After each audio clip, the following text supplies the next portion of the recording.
One thing is for certain, Herpa most of the time doesn't make much sense, and the same could be said about some of the models they choose to make. And I would argue that this model is a prime example of just that. But thanks to the FMB shop, I'm able to bring you this aircraft model in this review anyways, so we can find out if I'm right or wrong.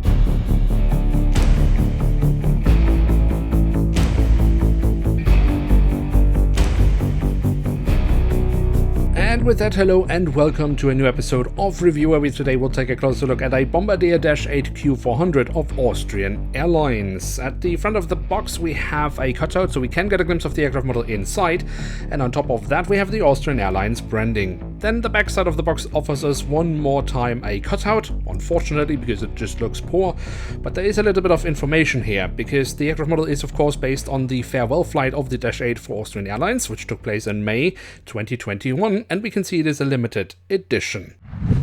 And here she is, the Bombardier Dash8-Q400 in the Danube blue livery of Austrian Airlines. And this aircraft was in fact the last Dash 8 in service with Austrian Airlines and was operating the farewell flight of this aircraft type in the Austrian Airlines fleet in May 2021. Now in July 2022, Herpa has released this model of the aircraft, which seems to be somewhat random, to be honest, but maybe the model is still good, and the best way to find out is simply by taking a closer look. And as always, we start our tour around the aircraft model with a look at the tail section, where we on the vertical stabilizer have the Austrian Airlines branding. Of course, with the Dash 8 we have the horizontal stabilizer placed on top of the vertical stabilizer, and I think Herpa has done a pretty lovely job with that. On the fuselage we then find the full registration code of the aircraft, the Austrian flag, the flag of the European Union, the APU exhaust, I believe, and we do also have the door to the cargo compartment next to the cabin door.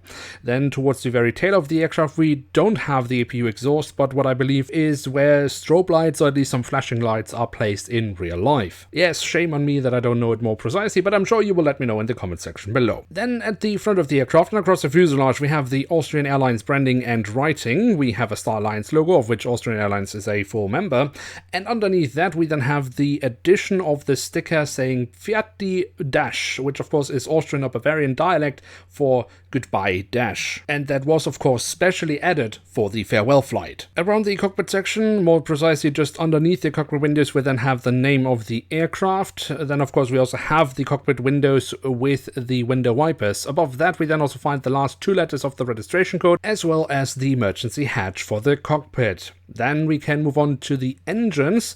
Of course the Dash 8 is a turboprop, and that means we have propellers, but overall I think the engines are actually pretty decently detailed, and of course have the lovely feature, as with all turboprops in Scale 500 from Herpa Wings, that the blades can be moved.